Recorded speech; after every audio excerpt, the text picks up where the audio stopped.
엄마, 재산 증여라니요? 그것도 생판 남한테요? 피곤해서 저랑 통화가 어렵다던 아들 경민이의 목소리는 격앙되어 있었어요. 어이가 없더군요. 지금껏 제 전화도 피하고 자기 멋대로 굴던 녀석이 돈 이야기가 나오니까 이렇게 기운이 넘칠 줄 누가 알았겠습니까? 저는 차분하게 이야기를 했어요. 생판남이 아니라 내가 수술하고 누구보다 힘들 때 너보다 더 자식같이 나를 돌봐준 사람들이야. 너한테도 어릴 적부터 함께 자라온 가족 같은 사이 아니니? 네가 어릴 적부터 도움도 많이 받았고 말이야. 그건 그거고, 이건 이거죠. 엄마, 아무리 그래도 재산은 저한테 주셔야죠. 이런 법이 어디 있어요? 피는 물보다 진하다는 말도 모르세요? 제 아들 경민이의 뻔뻔함은 점점 도를 넘어서고 있었습니다. 안녕하세요, 행복한 어르신들. 오늘도 이야기 보따리를 들고 왔습니다. 오늘 사연은 서울에 살고 계신 이 씨 할머니 이야기입니다. 시청하시면서 느끼신 점이나 이 씨 할머니를 위해 해주실 말씀이 있다면 무엇이든 댓글로 남겨주시길 바랍니다. 그럼 바로 사연 시작하겠습니다. 사연 속 이름이나 상호는 모두 가명입니다. 제게는 가족보다 더 가족 같은 친구가 하나 있어요. 윤희는 어릴 적부터 저랑 같은 동네 바로 옆집에서 함께 자란 친구였죠. 지금 돌이켜보면 윤희와는 정말 많은 추억이 있었던 것 같아요. 녀석의 첫사랑도, 저의 첫사랑도, 둘의 이별도, 슬픔도, 그리고 결혼도. 모든 순간을 함께 공유하며 나눌 수 있는 친구가 있다는 건 정말 큰 축복이었답니다. 전 남편이 바람이 나서 저를 떠났을 때도 힘이 되어 주었던 건 윤희였어요. 당시 갓난아이였던 제 아들 경민이를 키우는 게 너무 힘들어서 창창하던 제 인생이 하루아침에 망가진 것 같아서 하루하루 우울감에 젖어 지내던 때에 윤희가 저를 붙들고 말해줬거든요. 정신 차려. 인생은 어떻게든 살고자 하면 사라지는 거야. 오늘 힘들다고 내일 있을 좋은 날들을 포기하면 안 되잖아. 무엇보다 네 아들 경민이를 위해서라도 살아야지. 윤희 말에 정신을 붙잡고 살아왔던 것 같아요. 그 덕인지 경민이도 자라면서 윤희네랑 절친하게 잘 지냈죠. 윤희네 아들, 딸 남매도 저랑 경민이를 정말 가족처럼 잘 대해주었고요.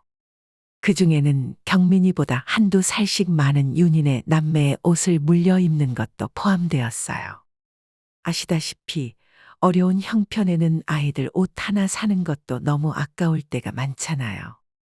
그런 때에 윤희는 제가 먼저 말하지 않아도 옷을 보내주었고, 저는 그런 윤희에게 정말 고마웠답니다. 하지만 경민이의 마음은 저와 달랐나 봐요. 엄마, 우리 집은 왜 이 모양이야? 나는 왜 맨날 윤희 아줌마가 갖다 주는 헌 옷만 입어야 하는 거냐고? 머리로는 이해가 되었어요. 어린 사춘기에다가 나이 차이가 나봤자 한두 살 차이인 윤희네 남매 옷을 입는 게 자존심이 상하겠구나 정도요. 하지만 선택의 여지는 없었어요. 말 그대로 그 당시 저랑 경민이는 하루 벌어 하루 먹고 사는 형편이었으니까요. 엄마가 미안해, 경민아. 하지만 지금 어떻게든 버티면 반드시 좋은 날이 올 거야. 그러니까 조금 더 힘내자, 응? 조금만 더 힘내기는 개뿔이. 이딴 옷 입는 거, 난 이제 지긋지긋해. 덕분에 거의 매년 경민이를 달래는 게 연례 행사가 되었어요. 경민이는 항상 옷을 물려 입기 싫어했고, 저는 그런 녀석을 계속 이런저런 말로 달래야 했으니까요. 경민아, 그래도 긍정적으로 생각하면 얼마나 좋은 일이니. 아프리카에서는 밥도 못 먹는 아이들이 그렇게 많다는데. 여기가 아프리카야? 엄마가 능력이 없는 걸 왜 그런 핑계를 대는 건데? 내가 무능력하다고? 그럼 엄마가 무능력한 거지. 내가 지금 이렇게 사는 건 다 엄마 때문이라고. 아무리 사춘기 때였다지만 경민이의 말에 상처를 받을 수밖에 없더군요. 한번 가슴에 깊이 패인 상처는 두고두고 기억에 남았고요. 나중에 경민이가 조금 철이 들고 나서 그때 일이 죄송하다고는 했지만 지금도 가끔 생각날 정도로 가슴이 아팠어요. 그렇게 어려웠던 시기도 점차 지나가고 영원할 줄 알았던 젊음도 자식을 키우다 보니 순식간에 사라지더군요. 경민이도 자기 짝을 찾아 결혼하고 나니 곁에 남는 건 윤희뿐이더라고요. 윤희 입장에서도 저뿐이었고요. 그래서 서로를 더욱 의지하며 마치 친자매처럼 살아갔답니다.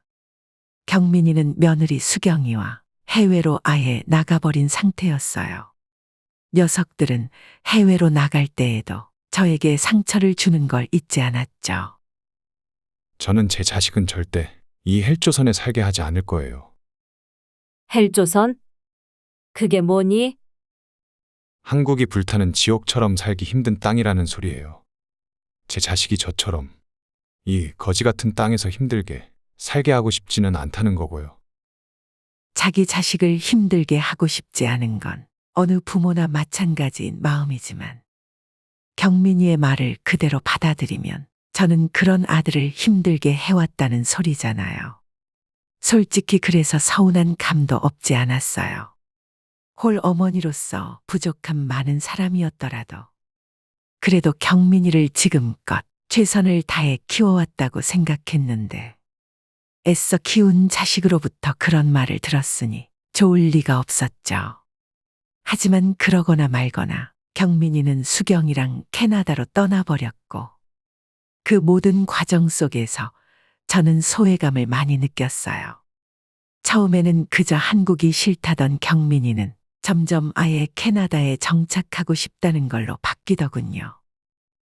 엄마, 저 수경이랑 캐나다에서 살기로 했어요.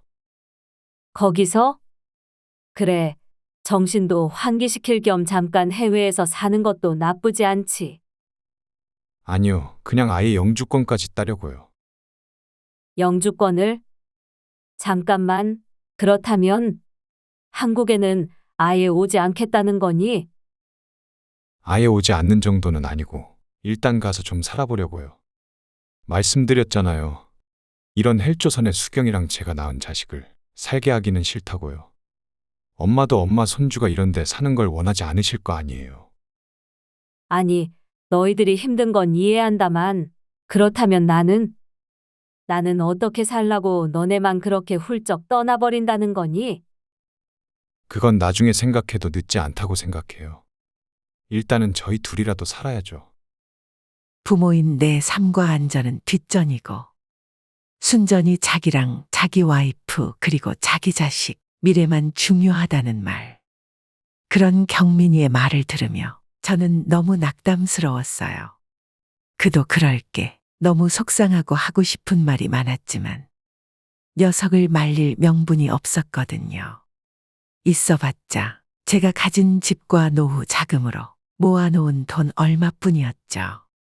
하지만 돈으로 하나뿐인 자식을 겁박하고 싶지는 않았고 그래서 그냥 한숨을 쉬었어요. 제가 힘들어하거나 말거나 경민이는 자기 할 말을 계속 이어나가더라고요. 엄마, 그런데 혹시 저희 조금만 도와줄 수 있으세요? 돕다니 뭘 말이니? 그게 아무래도 캐나다에서 영주권까지 따려면 여러모로 필요한 자금이 많거든요. 그래서 초기에 돈이 좀 필요해서요. 그러니까 지금 절 버리고 가는 것도 모자라 그걸 저한테 도우라는 소리였죠. 저는 어이가 없어서 경민이를 가만히 노려보았어요. 글쎄, 내가 그걸 돕는 게 과연 너희들에게 좋은 건지 모르겠구나. 네? 잘 모르겠다니 그게 무슨 말씀이세요? 너희가 캐나다에서 일이 잘 진행된다면 모르겠지만 만약 일이 잘 되지 않으면 어찌되었든 돌아올 곳은 있어야 하지 않겠니? 그런데 내가 가진 돈마저 모두 너희에게 주고 나면 그 다음에는 어쩌려는 거니? 너희가 돌아올 곳 정도는 내가 지키고 있어야지. 나도 일단 먹고 살아야 하고 말이야. 아니, 그러니까 그게 경민이는 무어라 말을 하지 못하더라고요. 결국 제가 돌려 말하기는 했지만 녀석에게 제가 가진 재산을 지금은 주지 않겠다는 걸 돌려서 완곡하게 말한 셈이었으니까요. 그 뒤로 경민이가 캐나다로 떠날 때까지 한동안 조금 서먹했던 것 같아요. 녀석과 수경이가 먼 타지로 떠나고 나서 그리움에 사무쳐 몇 번 연락을 해보았지만 돌아오는 답은 건성일 뿐이었어요. 너무 속상해서 윤희에게 몇 번 이야기를 한 적도 있었죠. 윤희는 그럴 때마다 저를 다독이며 말해줬고요. 경민이도 일부러 그러는 건 아닐 거야. 낯선 타지에서 적응하려고 얼마나 바쁘면 그러겠니? 엄마인 네가 이해해야지. 그런데 그러던 사이에 일이 터지고 말았어요. 제게 암이라는 끔찍한 질병이 찾아왔거든요. 대장암입니다. 아직 수술 치료가 가능한 상황이긴 하지만 주변의 도움이 많이 필요합니다. 가족분들에게 최대한 빨리 이 사실을 알리고 치료에 도움을 받으시길 바랍니다. 의사의 말에 저는 주먹을 꽉 쥐었어요. 잠시 주저하다가 입을 열었죠. 하지만 선생님, 제게는 연락할 가족이 없는 거려. 저런 죄송합니다. 여기 환자 기록에는 자제분이 있으시다고 나와서요. 아니요, 있긴 한데 지금 외국에 있어요. 외국이요? 엄마가 아프다고 하면 바로 오지 않을까요? 그게 사람된 도리 아닙니까? 너무 걱정 마시고 연락을 해보세요. 의사의 말에 저는 아무런 말도 하지 못했어요. 자식으로서 당연히 엄마를 위해 오는 게 맞다는 의사의 말과는 달리 저는 제 아들 경민이가 제가 아프다고 바로 올 거라는 확신이 없었거든요. 결국 고민 끝에 먼저 연락을 해보았지만 제 예상은 빗나가지 않았죠. 암이라고요? 엄마, 그걸 왜 지금 말씀하시는 거예요? 처음에는 경민이의 말을 듣고 녀석이 저를 걱정해 주는 줄 알았어요. 그래, 역시 그래도 아들이구나. 내 아들이 나를 걱정해 주는 거구나 싶었죠. 그런데 그게 아니더라고요. 엄마, 죄송한데 저도 정말 진짜로 한국에 돌아가서 엄마를 돌봐드리고 싶긴 하거든요. 그런데 지금 저희 상황이 그렇게 좋지가 않아요. 생활비도 부족하고 이제 겨우 영주권을 딸 희망이 보이는데 지금 이동하기에는 그전까지 기울인 노력이 너무 아깝고요. 일단 수술은 꼭 저희가 없어도 받으실 수 있는 거잖아요. 한마디로 자기들 영주권을 따기 위해 저를 포기하겠다는 소리였어요. 그 말을 귀로 듣고 있는데 애간장이 다 녹아내리는 것 같더군요. 그래서 저는 눈을 꾹 감은 채 말했어요. 그래, 무슨 말인지 알겠다. 애초에 너희더러 한국으로 와달라고 하려고 꺼낸 이야기도 아니다. 그냥 내 상황을 공유했을 뿐인 거지. 엄마, 죄송해요. 죄송할 거 없다. 거기서 잘 지내고 잘 살아라. 전화를 끊었는데 비참하더군요. 제 인생이 어쩌다가 이렇게 되었는지 스스로 되물었어요. 분명 크게 부끄럽게 산 인생은 아니었어요. 요즘 세상에 보면 일찍 결혼하지 않고 자기 인생을 사는 젊은이들도 많잖아요. 하지만 전 반대였죠. 그 시절에는 다들 그러했듯 일찍 결혼했고 일찍 경민이를 가졌고 유일한 잘못이라면 남자를 잘못 선택해 버림을 받았고 그 남자를 통해 낳은 자식을 내 젊음 다 바쳐 책임진 거였죠. 그런데 그 모든 노력의 결과가 겨우 이것이라니. 씁쓸하고 할 말이 없었어요. 그렇게 혼자 입원 준비를 했죠. 그러다 보니 옛날 생각이 나더군요. 오래전 경민이가 아플 때에는 제가 직접 그 녀석을 위해 병원에 데려가고 작은 치료를 받을 때에도 하나부터 열까지 제가 챙겼었는데 어떤 급한 일이 있어도 만사를 제치고 달려왔었는데 역시 자식과 부모는 다르구나 싶더군요. 그리고 그때 도움을 주었던 게 바로 윤희네 가족이었어요. 도움이 필요하면 진작에 말을 했어야지. 지금껏 왜 아무 말도 하지 않은 거야? 윤희가 제게 답답하다는 듯 화를 내며 말하더군요. 저는 그런 제 친구에게 할 말이 많지 않았어요. 왜긴 아무리 막역한 사이라고는 해도 결국 우린 가족이 아니라 친구잖아. 내 자식인 경민이도 자기 엄마를 나 몰라라 하고 캐나다에 있겠다는데 너한테 그걸 어떻게 말을 하겠니? 그러니까 더욱 말을 해야지. 윤희가 제 손을 꼭 붙잡고 말하더군요. 그렇게 힘든 일이 있으면 친구한테 말을 해야지. 친구가 도울 기회는 주고 그 다음에 뭘 생각해야지. 자꾸 이러면 나 정말 서운하다. 윤희의 말은 빈말이 아니었어요. 그날 이후 저의 모든 병원 생활은 윤희가 직접 책임져 주었답니다. 수술에 필요한 것들과 간병인을 알아보는 것까지. 비록 가족 관계가 아니라 몇 가지 어려움이 있긴 했지만 정말 친구로서 해줄 수 있는 모든 것을 다 해주었던 것 같아요. 심지어 윤희네 아들, 딸들이 간병인이 잠시 없던 때에는 제 간병까지 해주었으니까요. 제가 너무 미안해서 고개를 들지 못할 정도였어요. 정말 말 그대로 내 자식도 해주지 않는 일을 친구와 그 친구의 아들, 딸이 해주고 있었으니 말이죠. 윤희야, 내가 면목이 없다. 면목이 없어. 면목이 없기는 정 그렇게 생각하면 얼른 쾌차해서 병상에서 일어나. 병원에서 나오면 나랑 좋은 곳에 나들이나 가게 말이야. 윤희의 말 한마디 한마디가 고맙더군요. 이 은혜를 어떻게 갚아야 하나 한참을 고민했던 것 같아요.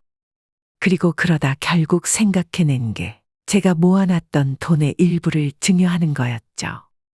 처음에는 고민이 많이 되었어요. 사람 마음이 그렇잖아요. 화장실 들어갈 때랑 나올 때랑 마음이 다르다고. 저도 처음에는 윤희에게 한없이 고마웠지만 어쩔 수 없는 사람이다 보니 막상 돈을 주어야 할 때는 생각이 많아지더라고요. 내가 혹시 지금 너무 혼자 오버하는 건 아닌가.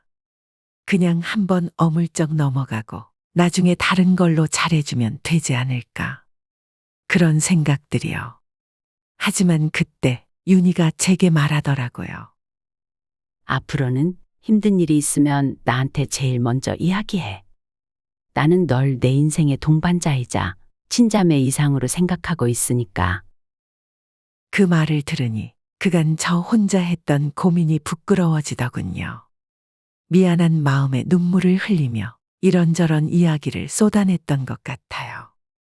그리고 제가 가지고 있던 재산 증여 계획도 말해주었죠. 윤희는 제 이야기를 듣고 펄쩍 뛰며 거절했지만 제가 고집을 부려 결국 윤희네 아들, 딸에게 재산 일부를 주겠다고 했어요. 그러지 않으면 도저히 인간으로서 부끄러워 고개를 들지 못할 것 같았거든요. 그런데 그때 윤희가 말하더군요. 네 마음이 그렇다면 일단 알겠어. 하지만 말이야, 아무리 그래도 경민이한테는 미리 말하는 게 좋지 않을까? 그 녀석이 나중에 어떻게 반응할지 모르잖아. 윤희의 말에 일리가 있다는 생각이 들더군요.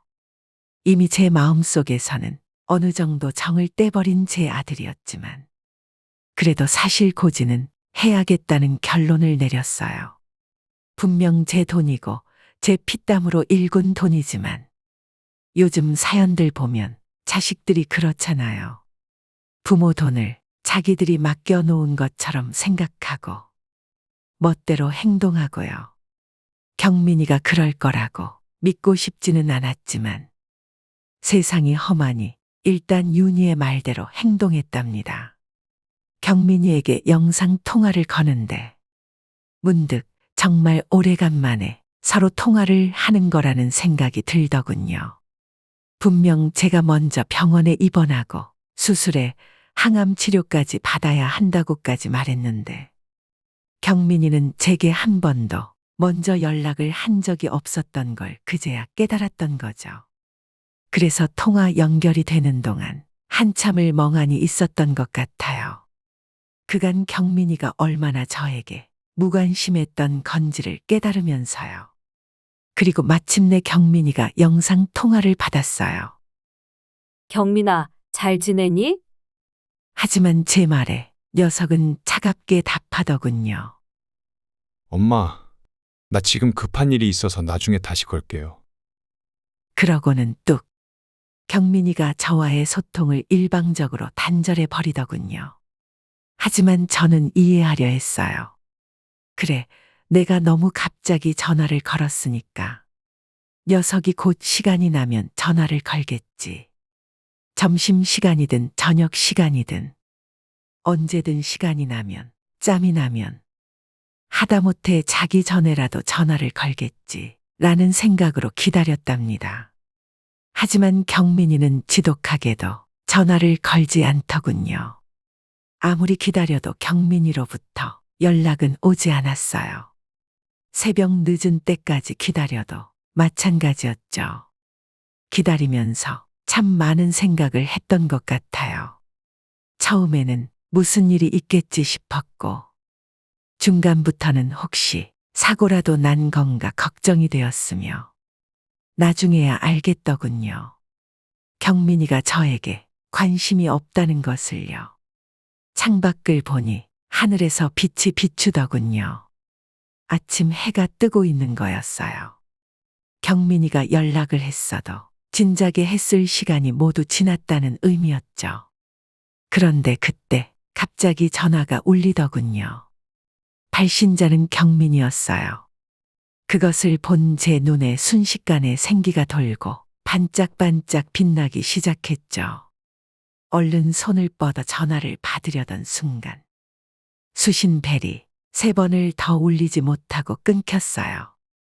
너무나도 짧은 찰나였죠. 그리고 연이어 짧게 울리다 끊어지는 전화가 2번 더 오더군요. 순간 뭐지 싶어서 눈을 끔뻑이고 있는데 미리 준비한 것 같은 문자가 곧바로 도착했어요. 엄마, 늦게 전화드려서 죄송해요. 주무시는 모양이네요. 몇 번 계속 전화드렸는데 받지 않으셔서 문자 드려요. 나중에 다시 전화드릴게요. 그게 끝이었어요. 저는 그저 멍하니 그 모든 과정을 지켜볼 수밖에 없었죠. 그러니까 경민이는 저에게 전화를 걸지 않았던 게 아니라 저랑 통화하기 싫어서 저를 피하려고 지금까지 기다렸다가 전화를 많이 한 척. 부재중 기록과 문자를 남긴 거였죠. 어이가 없더군요. 밤새 뜬 눈으로 지낸 탓에 뻑뻑해진 눈을 겨우 감았다 뜨며 나지막이 읊조렸어요. 경민이는 애초부터 나한테 연락을 할 생각이 없었구나. 한참을 망설였던 것 같아요. 이런 경민이의 태도에 어떻게 대처해야 할지를요. 고민을 하다가 전화를 들었어요. 문자를 보냈죠. 나는 아직 깨어 있으며 너의 전화를 기다리고 있었다고요. 그랬더니 한참 있다가 또 문자가 오더군요. 그래요? 그런데 제가 지금은 너무 피곤해서 말 한마디 하기도 힘드네요. 내일 다시 전화드려도 될까요? 그쯤 되니 서운한 걸 넘어서 화가 나더군요. 그래서 저도 모르게 자판을 마구 두드려 문자를 보냈어요. 하기 싫은 연락 굳이 할 필요 없다고. 그냥 간단한 용건 전달차 전화한 거라고. 내 수술은 잘 끝났으며 간병하느라 고생한 윤희네 남매에게 재산 일부를 증여할 생각이라고 말이죠. 문자를 보내다 보니 경민이와 수경이가 제 수술이 어떻게 끝났는지 물어보지도 않았다는 걸 깨닫게 되더군요. 그렇게 문자를 보내고 나서 속상한 마음을 달래려는 사이 다시 전화가 울렸어요. 거세게 울리는 벨소리에 고개를 들었죠. 발신이는 피곤해서 전화를 받을 기운도 없다던 경민이었습니다. 제가 잠시 망설이다가 휴대폰을 들고 전화를 받으니 곧바로 경민이의 말이 쏟아지더군요. 엄마, 재산 증여라니요? 그것도 생판 남한테요? 피곤하다던 경민이의 목소리는 격앙되어 있었어요. 어이가 없더군요. 지금껏 제 전화도 피하고 자기 멋대로 굴던 녀석이 돈 이야기가 나오니까 이렇게 기운이 넘칠 줄 누가 알았겠습니까? 저는 차분하게 이야기를 했어요. 생판남이 아니라 내가 수술하고 누구보다 힘들 때 너보다 더 자식같이 나를 돌봐준 사람들이야. 너한테도 어릴 적부터 함께 자라온 가족 같은 사이 아니니? 네가 어릴 적부터 도움도 많이 받았고 말이야. 그건 그거고, 이건 이거죠. 엄마, 아무리 그래도 재산은 저한테 주셔야지. 이런 법이 어디 있어요? 피는 물보다 진하다는 말도 모르세요? 그쯤 되니 솔직히 너무 화가 나더군요. 제가 수술을 받을 때도 연락 한 번 제대로 없었던 녀석이 이제 와서 피는 물보다 진하다는 말 따위를 하고 있었으니까요. 저는 어이가 없는 걸 겨우 참으며 말했어요. 재산 증여라고 해봤자 고작 몇백만 원이다. 몇천을 주겠다는 것도 아니고 병원 간병인을 써도 몇백은 가볍게 깨지는 시대야. 그런데 이 엄마가 가장 힘들 때 도와준 사람들한테 그것도 못하게 하겠다는 거니? 몇백이든 몇십이든 그걸 왜 남한테 주는 거냐고요. 그쯤 되니 저도 더 이상은 못 참겠더군요. 됐다. 애초에 너한테 내가 이 모든 걸 왜 물어봤는지 모를 일이구나. 애초에 그냥 너한테 말도 하지 않고 주려던 걸. 윤희가 설득한 덕에 너를 존중해서 물어본 것뿐이다. 네가 뭐라 하든 증여는 계획대로 할 테니까 그렇게 알거라. 엄마, 경민이의 마지막 외침을 들으며 전화를 끊어버렸어요. 곧바로 전화가 저를 추격하듯 걸려왔지만 저는 두 눈을 꾹 감고 무시했답니다. 도대체 제가 뭘 잘못했길래 아들에게 이런 대우를 받아야 하는 건지 도저히 이해할 수가 없었어요. 어릴 적에 부족함 있게 키워서요. 옆집에서 물려준 옷을 경민이에게 입혀서요. 저는 제 삶도 포기하고 싶었던 여자예요. 하지만 오직 경민이 하나를 위해서 삶을 유지하고 경민이가 남에게 옷을 물려 입을 동안 저는 몇 년째 같은 옷만 입으며 살았답니다. 그런데 그런 저를 경민이가 손가락질하며 제가 자기를 헬조선에서 자라게 했다고 하고 자기의 유년 시절이 힘들었다고 말하며 끝끝내 제가 암 수술을 받을 때도 저를 모른 채 하며 떠나간 녀석이 저를 도와준 은인에게 아무것도 하지 못하게 하다니요. 너무 화가 났답니다. 순간 이대로 더 이상 상황을 방치하면 안 되겠다는 생각이 들더군요. 저의 결심은 뒤이어 도착한 경민이의 문자를 보며 더욱 굳어졌어요. 제가 전화를 받지 않으니까 경민이가 문자까지 보냈거든요. 엄마, 절대 100만 원 이상 주시면 안 돼요. 만약 그러면 그때는 저도 정말 가만히 있지 않을 거예요. 당장 한국에 가서 무슨 짓이든 할 거라고요. 제가 암 수술을 받아도 한국에 오기 힘들다던 녀석이 자기가 물려받을 재산이 훼손되니까 한국에 오겠다는 소리가 잘도 나오더군요. 제가 차분하게 휴대폰을 들어 경민이에게 전화를 걸었습니다. 연결음이 두 번도 더 가기 전에 전화를 받더군요. 엄마, 마음을 바꾸신 거죠? 그렇죠. 녀석의 말투는 희망에 가득 차 있었습니다. 하지만 제 입에서 나올 말은 그런 녀석의 바람을 가볍게 짓누를 것이었죠. 아니, 오히려 내 마음을 더욱 굳혔다. 앞으로 재산을 증여하든 어쩌든 윤희네에게 더욱 성심성의껏 보답을 할 생각이야. 뭐라고요? 엄마, 아직도 제 말을 못 알아들으신 거예요? 아니, 오히려 너무 잘 알아들어서 문제지. 내가 아플 때에도 나 몰라라 하던 경민이 네가 내가 수술 받는 건 자기가 없어도 되지 않냐던 네 녀석이 돈 때문에 한국에 오겠다는 순간 오만정이 다 떨어지더구나. 엄마, 그거하고 이건 다르잖아요. 그래, 다르지. 아주 다르지. 넌 내가 수술 받을 때 한국에 오겠다고 했어야 했다. 이번처럼 고작 돈 때문이 아니라 말이야. 자꾸 그런 식으로 사람 매도하지 마세요. 매도 이건 모함이건. 네 마음대로 생각하거라. 하지만 지금 내가 분명히 말하는데 저는 잠시 숨을 가다듬었어요. 오늘 전까지만 해도 이런 말을 제 입으로 하게 될 줄은 꿈에도 몰랐으니까요. 내가 당장 죽더라도 경민이 네 앞으로 물려줄 재산은 한 푼도 없을 테니 그렇게 알거라. 뭐라고요? 엄마, 지금 제정신이세요? 밤을 새셔서 정신이 어지러우신 거 아니에요? 아니면 술 드셨어요?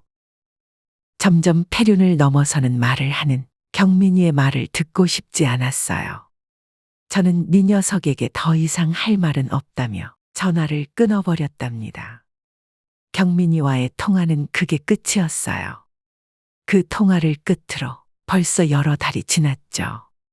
아이러니한 것은 경민이에게 재산을 물려주지 않겠다는 선언을 한 지 얼마 되지 않아 제가 수술을 받고 나서도 연락 한 번 없던 며느리 수경이가 은근슬쩍 연락을 시도했다는 거였죠. 저는 당연히 그런 며느리가 너무 괘씸해서 단호하게 연락하지 말라고 했고요. 윤희네와는 여전히 잘 지내고 있어요. 다만 재산 증여는 제 뜻대로 하지 못했어요. 제가 돈을 준비해서 주려고 하니까 윤희가 고개를 가로저으며 따뜻하게 말했거든요. 그러지 말고 우리 그 돈부터 차곡차곡 같이 모아서 나중에 같이 실버타운이든 어디든 함께 들어가는데 보태자. 우리 나이의 돈은 젊을 때랑 다르게 한 푼이 아쉬운 법이잖아. 지금껏 우리 둘이 잘 지내온 것처럼 남은 생에도 함께 벗삼아서 서로 늙어가는 얼굴을 보며 지내면 좋을 것 같아. 윤희의 깊은 생각에 저도 더 이상 고집을 부릴 수 없었답니다. 이 사연을 쓰고 있는 동안에도 수경이와 경민이로부터 연락이 몇 차례 왔었어요. 저에게 한 것도 모자라 윤희에게까지 한 모양이더라고요. 솔직히 제 자식이라서 마음이 흔들리기는 해요. 윤희가 자기 아들 딸하고 잘 지내는 모습을 보면 부럽기도 하고요.